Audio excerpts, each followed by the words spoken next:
چاہتوں مختلف محبتوں میں گرفتار ہوتے ہیں۔ بعض محبتیں بڑا نقصان کرتی ہیں،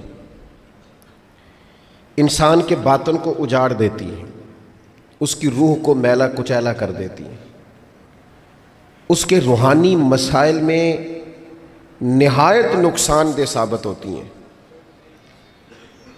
نبی پاک صلی اللہ تعالیٰ علیہ وسلم کی حدیث، اس پر نبی پاک علیہ السلام نے فرمایا، دنیا کی محبت یعنی ہرس کے ساتھ ہو، لالچ کے ساتھ ہو، جائز ناجائز کی پرواہ کے بغیر ہو، دنیا کی محبت، مال دنیا کی محبت، حضور فرماتے ہیں یہ ہر برائی کی جڑ ہے۔ جب کسی شخص کو پیار ہو جائے کہ میں نے پیسے جمع کرنے ہیں، دولت اکٹھی کرنی ہے، مال ہی جمع کرنے ہیں، جب اس کا یہ ذہن بن جائے تو پھر وہ کسی چیز کی پرواہ نہیں کرتا۔ اسے حقوق ضائع ہوتے نظر آئیں تو ہوتے رہیں، یتیموں کا مال ہے کہ غریبوں کا مال ہے کہ زکوٰۃ کا مال ہے کہ خیرات کا مال ہے کہ کس چیز کا مال ہے، کسی شرعی پابندی کا لوگ خیال نہیں کرتے۔ غلبہ جو کر گئی دنیا کی محبت۔ یہ دنیا کی محبت جس طرح ہر بیماری کی جڑ ہے، نقصان کرتی ہے۔ ہمیں اپنے آپ سے پوچھنا چاہیے، سوال کرنا چاہیے کہ دل کیا چاہتا ہے دراصل؟ یہ سینے میں ہے، دھڑکتا ہے تو بنیادی طور پر صبح سے شام تک اس کی طلب کیا ہے، اس کی چاہت کیا ہے، یہ ہمیں دیکھنا چاہیے نا۔ جس طرح دنیا کی محبت تباہی پیدا کرتی ہے نا، اسی طرح اگر محبت ہو جائے نا اللہ رسول سے، رب رسول سے ہو جائے پیار، تو بھوک بھی بڑا ہی مزہ دیتی ہے۔ اللہ رسول سے ہو جائے پیار تو ان کی طرف سے آنے والے سکھ جتنی لذت دیتے ہیں، دکھ بھی اتنا ہی مزہ دیتے ہیں۔ اور درویش کہتے ہیں، دکھ قبول محمد بخشا، بس راضی رہن پیارے۔ پھر وہ تکلیفیں، وہ آزمائشیں، وہ پریشانیاں، وہ غربتیں، وہ وقتی طور پر لوگوں کے تانے، وہ تنقید، وہ طنز، وہ پھبتی، یہ ساری چیزیں مزیدار ہو جاتی ہیں محبت اللہ رسول سے ہو۔ ہم نے اپنی طبیعتوں میں چاہت کی، رب رسول کی محبت کی وہ خاص لذت نہیں پیدا کرتے جو ہونی چاہیے۔ محافل بھی ہوتی ہیں، روزے بھی آتے ہیں، حج بھی ہوتے ہیں، عمرے بھی ہوتے ہیں، لیکن حج عمرہ اللہ رسول کے لیے ہے کہ فوٹو کے لیے؟ محفل اللہ رسول کے لیے یا فرنٹ سیٹ کے لیے؟ رب رسول کی تعریف ہوگی یا 15-20 لوگوں کی لسٹ پہلے پڑھ کے سنائی جائے گی کہ فلانا بھی مہمان خصوصی ہے، فلانے کی زیر نگرانی ہے، فلانا بھی آیا ہے، فلاں نے بھی کہا تھا کہ ذرا بھائی، جب تک اس میں غلبہ، یہ ایک بڑی سادی سی بات ہے اور یہ اہم سبق ہے۔ دل سے پوچھ لیں پیار کس سے کرتا ہے؟ اور کسی بندے کو دھوکہ دیا جا سکتا ہے، کسی کو اپنی باتوں سے متاثر کیا جا سکتا ہے، کسی آدمی کو دکھایا کچھ، بتایا کچھ جا سکتا ہے، کچھ چھپایا جا سکتا ہے۔ حضور علیہ الصلوۃ فرماتے ہیں، رب نہ تمہارا چہرہ دیکھتا ہے، نہ تمہاری جیب دیکھتا ہے، مالک تو جب دیکھتا ہے تمہارا دل ہی دیکھتا ہے۔ تو دل کی کیفیت اللہ کو پتہ ہے۔ دل بے چین اس لیے رہتے ہیں کہ یہ جو پیاس اور جو طلب کرتے ہیں وہ ہم انہیں پہنچاتے نہیں۔ دل بے قرار اس لیے رہتے ہیں کہ یہ رب رسول کی محبت سے ٹھنڈے ہوں گے، ہم ادھر ادھر کی چاہتے لیے پھرتے ہیں۔ ان کے اندر بے قراری اس لیے ہے کہ ہم نے امیدیں لوگوں سے وابستہ کر لی ہیں، جو لوگوں سے نہیں کرنی چاہیے تھی، اللہ رسول سے کرنی چاہیے۔ ہم نے اسباب کو اختیار کرنا ہے، بھروسہ اسباب پر نہیں، بھروسہ تو اللہ تعالیٰ پہ کرنا ہے۔ تو جب تک دیکھیں نا قرآن مجید نے کیا کہا، قرآن مجید نے کہا والذین آمنوا اشد حبا للہ، فرمایا وہ لوگ جو ایمان لے آئے وہ اپنے رب سے شدید محبت کرتے ہیں، اپنے رب سے پیار کرتے ہیں۔ ان کے سجدے بوجھ نہیں، ان کے سجدے تو لذت ہیں۔ انہیں نماز کے لیے لانا نہیں پڑتا، جبر نہیں کرنا پڑتا، ان کے تو دل کھچے چلے آتے ہیں۔ ان کو تو پیار ہو گیا، رات ساری بیت گئی اور ایک سجدہ بھی مکمل نہ ہوا۔ وہ تو مال چونکہ اللہ نے دیا ہے تو راہ خدا میں خرچ کرتے وقت ان کی طبیعت کسی قسم کا تکلف نہیں محسوس کرتی، کوئی بوجھ نہیں محسوس کرتی، کیونکہ وہ ہر چیز سے بڑھ کر اللہ رسول سے پیار کرتے ہیں۔ تو یہ چیزیں ان کے سامنے کبھی بھی رکاوٹ نہیں بنتی۔ اور دل میں سب سے زیادہ محبت اللہ کی اور جہاں تک تعلق ہے میرے رسول پاک کا، اللہ کریم نے فرمایا النبی اولیٰ بالمؤمنین من انفسہم، فرمایا یہ جو نبی ہے نا یہ تو مومنوں سے ان کی جانوں سے بھی زیادہ قریب ہیں۔ تو ہر وقت دل کی دھڑکنوں میں، روح کی ٹھنڈک میں، قلب میں، دل میں، روح میں، ذہن میں جو چیز ہر وقت سمائی ہے نا مومنوں کے، وہ رسول پاک کی ذات ہے۔ اگر رات ساری بندہ یہی سوچتا رہے کہ سویرے یار کس طرح کام چلانا ہے، پیسے کیسے آئیں گے، جو میرے پاس 2 لاکھ ہے اسے 6 کیسے کرنا ہے، اور یہ 6 ہے یہ 12 کیسے ہو سکتا ہے، اور جناب یہ دنیا میری کیسے آگے بڑھ سکتی ہے، اور یہ جو پلاٹ پڑا ہے نا میرے گھر کے بالکل سامنے کیسے کچھ چکر چلے کہ میرا ہو جائے، گاڑی ہے ذرا چھوٹے ٹائروں والی بڑے ٹائروں والی کیسے آ سکتی ہے۔ اگر 24 گھنٹے منصوبہ بندی دنیا حاصل کرنے سے دین منع تھوڑا کرتا ہے، حضور نے تو فرمایا محنت کر کے کمائی کرنے والا اللہ کا دوست ہے، منع نہیں ہے، لیکن ہر وقت اسی گنتی میں رہنا، اسی کے شمار میں رہنا، الجھ جانا، اور جو اصل چیز تھی اس کو چھوڑ جانا۔ ہم نا نیکی کرتے ہیں، مومن ہوتے ہیں، لیکن اس کی لذت نہیں پاتے۔ یعنی اگر نماز پڑھ کے بھی بندہ قرار نہ حاصل کرے، اگر وہ خیرات کر کے بھی اس کی ٹھنڈک نہ محسوس کرے، مسجد آ کے محفل کرا کے محفل میں بیٹھ کے پھر بھی اس سے کوئی روحانیت نہ پا سکے، اس نے 20 علماء سنے، اس نے درجنوں خطباء سنے، اس نے ساری زندگی گزار دی، لیکن اس کے دل کی کیفیت ہی نہ بدلی، وہ لذت خاص ہی اسے نصیب نہ ہو، تو پھر اسے سوچنا چاہیے نا کہ دل میں نا اللہ تعالیٰ نے نا ہر چیز 2 بنائی ہے، ہونٹ 2، آنکھیں 2، کان 2، ہاتھ 2، پیر، دل اللہ نے ایک ہی بنایا۔ یہ نہیں ہو سکتا کہ چلو ایک طرف مجھے رکھ لو ایک طرف کسی اور کو رکھ لو، دل ہی ایک بنایا ہے۔ وہ کہتا ہے بس دل ایک ہے تو رب رسول ہی رہیں گے، اس میں ادھر ادھر کی چاہتے نہ لے آنا، جب تک دل کے اندر پوری طور پر اللہ رسول کی۔ بخاری مسلم میں حدیث ہے، نبی پاک علیہ السلام نے فرمایا اگر تم چاہتے ہو نا تمہیں ایمان کی لذت نصیب ہو، آپ زیادہ غور کریں میری بات پر، ایک ہے کھانا، ایک ہے مزیدار کھانا، ایک ہے مومن ہونا، اور ایک ہے مومن ہونے کا مزہ آنا، لذت نصیب ہونا کہ میں صاحب ایمان ہوں۔ فرمایا اگر تم چاہتے ہو کہ تمہیں ایمان کی لذت نصیب ہو، یہ حدیث آپ نے بھولنی نہیں، بخاری مسلم میں، اگر چاہتے ہو کہ ایمان کی لذت نصیب ہو تو 3 کام کرو۔ یا رسول اللہ صلی اللہ تعالی علیہ وسلم کون کون سے؟ حضور فرمانے لگے پہلا کام یہ کرو کہ ہر چیز سے بڑھ کر اللہ رسول سے محبت کرو۔ لیکن یہ نیرا نعرہ نہیں لگانا، یہ غور کرنا ہے، پیسوں پر اچھی طرح غور کر کے سوچ لینا ہے کہ پیسے زیادہ پیارے ہیں کہ اللہ رسول، یہ غور کر لینا۔ یہ جو جھوٹیا نا کے بت بنائے ہوئے نا، میری عزت، میری برادری، میری افسری، میرا قبیلہ، میری کرسی، یہ غور کر لینا ہے کہ کرسیاں زیادہ پیاری ہیں، اقتدار زیادہ پیارا ہے کہ اللہ رسول۔ ایک طرف رسول اللہ کی شریعت اور ایک طرف تیری برادری کے رسم و رواج، لیکن شادی والے دن رسم و رواج جیت گئے، کدھر گئی تیری محبت رسول؟ وہ صرف محفل والے دن تھی، ربیع الاول شریف میں تھی۔ ہم تو دیندار سمجھتے ہی اس کو ہیں جس کے گھر میں شادی ہو تو پتہ چلتا ہے کتنا دیندار ہے، محفل میں تو سارے دیندار ہوتے ہیں، یہ تو پتہ ہی تب چلتا ہے جب کسی کا انتقال ہو جائے، نہ گھر میں کوئی خوشی آئے کہ اب یہ کتنا دیندار ہے، اب پتہ چلے گا۔ مسجد میں تو سارے دیندار ہیں۔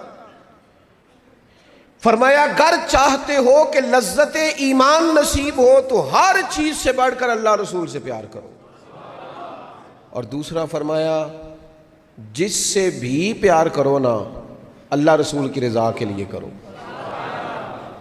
شکریہ کا تکلف بھی چھوڑ دو، وہ میرا احسان مانے گا یہ بھی چھوڑ دو، میری تعریف کرے گا یہ بھی چھوڑ دو، فقط اللہ رسول کی رضا کے لیے رشتے بنانے شروع کرو، مومن ہونے کا مزہ آئے گا۔ جتنے ہم شکوے کرتے ہیں نا رشتہ داروں کے، بھائیوں کے، قبیلوں کے، برادریوں کے، یہ سارے ختم ہو جائیں اگر ہم محبت اللہ رسول کی وجہ سے کرنی شروع کر دیں۔ اگر بنیاد اللہ رسول کی رضا ہو تو ہماری طبیعتوں میں کسی کے لیے نفرت پیدا نہ ہو، بے ادبی پیدا نہ ہو، کوئی ایسا ماحول نہ آئے۔ کیوں کہ ہم ڈائریکٹ پیار ہی نہیں کرتے، ہم جس سے بھی پیار کرتے ہیں درمیان میں رب رسول کو رکھ کے کرتے ہیں۔ اور حضور فرماتے ہیں قیامت کے دن رب اعلان کرے گا، اللہ فرمائے گا وہ کہاں ہیں جو دنیا میں میری رضا کے لیے آپس میں پیار کرتے تھے؟ یا اللہ کیا ملنے والا ہے؟ اللہ فرمائے گا آج میرے عرش کے سائے کے علاوہ سایہ کوئی نہیں، جو دنیا میں میری رضا کے لیے آپس میں پیار کرتے تھے انہیں آج میں اپنے عرش کا سایہ عطا کروں گا۔ تو اگر ایمان کی لذت چاہتے ہو، ایک تو ہر چیز سے بڑھ کے اللہ رسول سے پیار کریں، ایک جس سے بھی پیار کریں اللہ رسول کے لیے کریں، اور دوسرا فرمایا مومن ہونے کے بعد، کلمہ نصیب ہونے کے بعد، ایماندار ہونے کے بعد کفر کی طرف جانا اتنا ناپسند کریں، اتنا ناپسند کریں جتنا کوئی آگ میں جانا ناپسند کرتا ہے، اتنا ناپسند کریں۔ اگر یہ ذہن بن گیا پھر لذت نصیب۔ میں آپ سے عرض کروں میرے عزیزو، ہم نا تھکی تھکی سی زندگی گزارتے ہیں، بور سا وقت گزارتے ہیں، الجھے ذہن رہتے ہیں، بکھری سوچیں رہتی ہیں، ٹوٹے خیالات، پختگی نہیں باتوں میں، مضبوط نہیں افکار۔ کسی نے مشورہ دیا تو 10 منٹ کچھ اور سوچ لیا، اگلے سے بات کی تو پھر پچھلے کی بات ختم ہو گئی، اپنی زندگی میں مضبوطی نہیں۔ او خدا کے بندو، ہمیں تو ایک سادہ سا اسلوب دے دیا گیا ہے کہ تم ہر چیز سے بڑھ کے رسول پاک سے محبت کرو۔ تو جب پوری طرح وہ محبت نصیب ہو جائے گی، جب پوری طرح وہ چاہت مل جائے گی، جب پوری طرح وہ خلوص نصیب ہو گیا، للہیت مل گئی، اللہ رسول کی بارگاہ نصیب ہو گئی، آپ یقین کریں حضور کی محبت بندے کو پکا کر دیتی ہے، اس کی سوچوں کو مضبوط کر دیتی ہے، اس کے اندر استقامت لاتی ہے رسول اللہ کی محبت، انسان طاقتور ہو جاتا ہے۔ میں تقریر نہیں کر رہا، جذبات کا اظہار کر رہا ہوں۔ میں آپ سے داد نہیں چاہتا، میں آپ کی ذہن سازی چاہتا ہوں۔ آپ بھلے میری بات پر کوئی سبحان اللہ ماشاءاللہ نہ کہیں، لیکن میرے درد دل کو سمجھے میں کیا کہنا چاہتا ہوں۔ دوستو، حضور کی محبت مضبوط کرتی ہے، مضبوط طاقتور کر دیتی ہے۔ نہ سمجھ آئے تو سیدنا بلال سے پوچھ کے دیکھو، مار پڑتی جاتی ہے، محبت طاقتور ہوتی جاتی ہے، تانے ملتے جاتے ہیں، محبت مضبوط ہوتی جاتی ہے۔ نہ سمجھ آئے تو سیدنا سلمان فارسی سے پوچھو، سالوں بیت گئے، ڈھونڈتے تلاش کرتے، آتے حضور کی بارگاہ میں حاضری دیتے، غلامی کرتے، کہاں سے چلے کہاں پہنچے۔ اگر نہ سمجھ آئے تو حضرت خبیب سے پوچھو، نہ سمجھ آئے تو بدر میں جا کے شہید ہونے والوں سے پوچھو یہ محبت کتنا طاقتور کرتی ہے۔ حضرت انس بن نضر سے پوچھو میدان احد میں کہ یہ محبت افکار کو زندہ کرتی ہے، روح کو تازہ کرتی ہے۔ بندہ نا زیادہ باتوں سے ویسے ہی بچ جاتا ہے، ایک شے صرف یاد کرنی پڑتی ہے، ایک شے علم و بس کریو یار، اے ہوئی حرف تینوں درکار۔ اعلیٰ حضرت فرماتے ہیں اے عشق تیرے صدقے ہم جلنے سے چھٹے سستے، جو آگ بجھا دے گی اب وہ آگ لگائی ہے، جو آگ بجھا دے گی اب وہ۔ اور پھر اعلیٰ حضرت فرماتے ہیں کہ یاد رکھنا جان ہے عشق مصطفیٰ، روز فزوں کرے خدا، اور جس کو ہو درد کا مزہ، جس کو ہو درد کا مزہ، ایک ہوتا ہے شفا کا مزہ، ایک ہوتا ہے بیماری کا مزہ۔ یہ حضور کی محبت کی وہ والا درد ہے کہ یہ مزیدار ہے۔ اعلیٰ حضرت فرماتے ہیں جان ہے عشق مصطفیٰ، روز فزوں کرے خدا، او لوگوں جس کو ہو درد کا مزہ، وہ ناز دوا اٹھائے کیوں، اور پھر کے گلی گلی تباہ، ہم ٹھوکریں سب کی کھائیں کیوں، اور دل کو جو عقل دے خدا تو تیری گلی سے جائے کیوں، دل کو جو عقل دے خدا تو تیری گلی سے جائے کیوں۔ صحابی بیٹھے ہیں نا نبی پاک کی بارگاہ میں، اور دیر سے بیٹھے اور جم کے بیٹھے، بٹھا کے اپنے محبوب کو اپنے پہلو میں، جو لوگ کچھ نہیں کرتے وہ بھی کمال ہی کرتے، دیر سے بیٹھے اور بیٹھے تو نبی کریم نے فرمایا جاؤ کوئی کام بھی کرو۔ اٹھے، ستون کی اوٹ سے ہو کے واپس آ گئے، کہنے لگے یا رسول اللہ آپ کے بغیر دل ہی نہیں لگتا، تو طبیعت ہی نہیں جمتی، کہیں نظر ہی نہیں ٹھہرتی۔ جب تک آپ اپنے دل کی کیفیات، یار ہمارے بزرگ، ہمیں تو وقت نہیں ملنا چاہیے، اگر ہمارا دعویٰ ہے کہ ہمیں حضور سے محبت ہے تو وقت ہی نہیں ملنا چاہیے، سیرت ساری پڑھ لی ہے ہم نے، حضور کی احادیث یاد کر لی ہیں، نبی پاک کے فضائل پر جو کتابیں لکھی گئی ہیں وہ ہمارے پاس ہیں۔ کیا آج صبح سے لے کر اب تک 1100 بار درود شریف نصیب ہوا ہے؟ کیا اگر حضور سے محبت ہے تو ہمارے دل میں نبی پاک کی امت کا درد ہے؟ حضور پر نازل ہونے والے قرآن مجید کو ہم نے سمجھا ہے؟ دین اسلام کی روشن تعلیمات کے ہم کتنے قریب گئے ہیں؟ فارغ وقت آپ کیا جی میں آج کل بور ہوتا ہوں تو بھئی آپ کتاب خریدیں حضور کی سیرت پر، پڑھیں شاہ عبدالحق محدث دہلوی نے کیا لکھا ہے، پڑھیں حضور کے فضائل کمالات، پڑھیں شفا شریف قاضی ایاز کیا لکھتے ہیں۔ لیکن زندگی تو ادھر ادھر ضائع ہو رہی ہے۔ محبت والا تو اپنا ٹائم، یہاں تو کسی کو پیار ہو جائے نا اپنے گھر سے تو قربانی دیتا ہے، کہتا ہے آپ سب لوگ کھائیں گے، میں پردیس میں جا کے کماؤں گا۔ پیار ہو گیا نا تو اس نے جدوجہد کیا، اس نے عمر گزار دی۔ ہمیں اگر پیار ہو تو پھر انداز کچھ اور ہو، تھوڑا سا نا اپنی قلبی واردات پر توجہ دیں، اپنے دل سے پوچھیں، ایک تسبیح رکھ لیں ہاتھ میں۔ جس طرح موبائل ہو نا بندے کے پاس تو چین نہیں نہ لینے دیتا، جس طرح موبائل ہاتھ میں ہو تو چلتا رہتا ہے نا، انشاءاللہ تسبیح بھی ہاتھ میں ہوگی تو درود پاک چلتا رہے گا۔ یہ کریں یہ کام، حضور کے تذکار جمیلہ، نبی پاک کا تذکرہ، اپنے قلب اطہر میں حضور کی محبت کو۔ آپ دیکھیں نا کبھی صحابہ کا مزاج، ایک ہوتا ہے بڑے مشورے کرنا اور ایک ہوتا ہے زندگی میں نا ایک حرف یاد کر لینا۔ صحابہ نے نا ایک سبق یاد کیا تھا کہ جو حضور کہہ دیں گے نا، یہ بڑا مختصر، بڑا جامع، بڑا مزیدار اور سارے پہلوؤں کو اکٹھا کرنے والا سبق ہے۔ جو کریم کہہ دیں گے نا، لمبی چوڑی دوڑ ہی نہیں، جو حضور فرما دیں گے۔ حضرت صدیق اکبر سے پوچھا آپ کو پسند کیا ہے؟ کہنے لگے حضور آپ کو دیکھتے رہنا، میرا دل کرتا ہے میری بیٹی گھر میں خدمت کرے، حضور میرا دل کرتا ہے اللہ مجھے مال دیتا رہے، میں آپ کے قدموں پہ قربان کرتا رہوں۔ سانوں تے قید سجن دا گہنا ہے، وہ جنج رکھے ایسا اونج رہنا ہے۔ ہم نے نہ طے کر لیا ہے، ہم نے ادھر ادھر ایک مختصر سے سبق یاد کر لیا ہے۔ آپ یاد رکھیں ہمارے پاس کوئی نہ کوئی لذت ہے، کسی نہ کسی چیز کے پیچھے دوڑ رہے ہیں، ہر بندہ دوڑ رہا ہے، کچھ مان کے دوڑتے ہیں، کچھ نہ مان کے دوڑتے ہیں، لیکن دوڑ لگی ہوئی ہے۔ آپ یقین کریں میں ایسے لوگوں کو بھی جانتا ہوں جو ڈھونڈ کے محفل میں جاتے ہیں، آج میں نے اپنے نبی کی نعت سننی ہے۔ میں ایسے لوگوں کو بھی جانتا ہوں جن کو کتاب مل جائے نا ٹائٹل پہ لکھا ہو حضور کا تذکرہ، دوڑ کے خرید لیتے ہیں۔ میں نے دیکھا ہے کہ حضور کے میلاد پاک میں وہ یوں خرچ کرتے ہیں کہ جیسے بس پوری کیفیت طاری ہو گئی۔ نبی پاک کی نسبت جہاں نظر آئی، حضور کے اصحاب کی بات آئی یا اولاد کی بات آئی، امت کے اولیاء کی بات آئی یا علماء کی بات آئی، دین کے طلباء جو مدرسوں میں پڑھتے ہیں ان کی بات، جہاں جہاں ذکر آیا ہم نے نہ کبھی قطرے پہ غور کیا اور نہ دریا دیکھا، بس جہاں تیری جھلک دیکھی وہیں ڈوب گئے۔ اپنے دل میں اس محبت کو پیدا کریں۔ میں آپ سے عرض کروں،